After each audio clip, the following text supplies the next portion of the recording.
In this video, we'll review the use of the Displacement Maps feature on an artwork.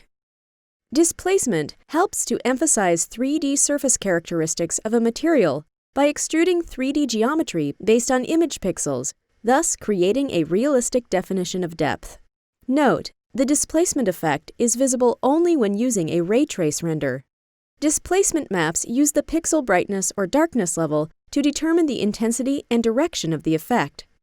White pixels pop out of the surface. Black pixels recede into the surface. Mid-gray pixels have no effect. So, let's see how it's done. First, we'll add new artwork to the garment.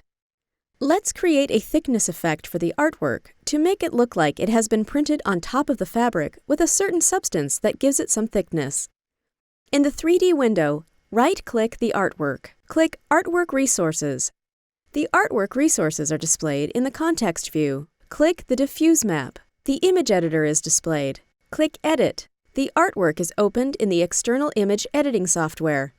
The diffuse image we have is gray, and we'll turn it quickly into white so it can be used as a displacement map to create a raised effect. There are many ways to do this in Photoshop. We'll use the Hue Saturation adjustment and move the lightness slider to the maximum amount. In this case, we're editing a PNG image file with a transparent background. This transparency is interpreted by VStitcher as black pixels. We know black pixels in a displacement map will create an indent into the surface geometry. To change this and maintain a level surface behind the artwork, we should add another layer below the artwork and give it a mid-gray color. Blur effect on the artwork edges helps to produce a smoother transition of displacement heights.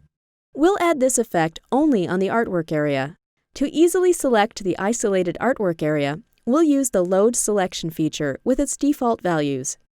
Now we can apply the blur effect to the edges of the selection. Photoshop has several ways to do this. Here we are using Gaussian blur. Let's apply 5 pixels. Note that as we're modifying the diffuse map, it's important to use Save As to avoid overwriting the current diffuse map.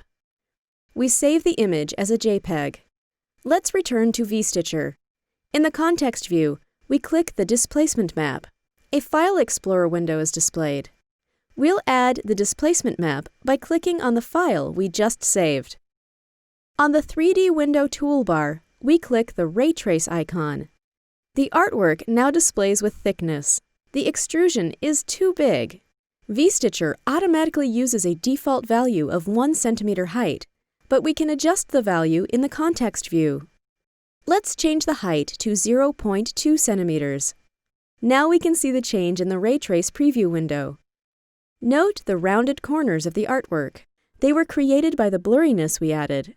For comparison, here's an artwork that uses a displacement map without the Gaussian blur effect on the edges. And that's how you can use the displacement map feature to improve your design.